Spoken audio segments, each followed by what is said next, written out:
In this session, I will teach you how to create a table of contents.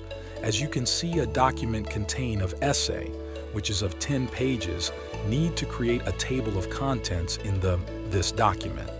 This can easily be done in the Microsoft Word.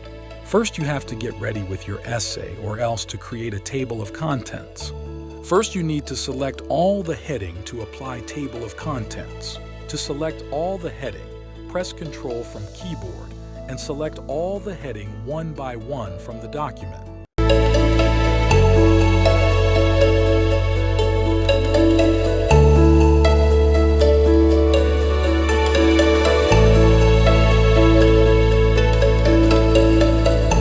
Now go to the home menu of MS Word.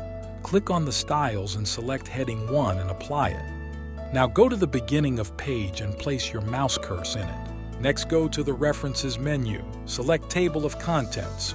Choose suitable options available in it. It will automatically create a table of content for you like this.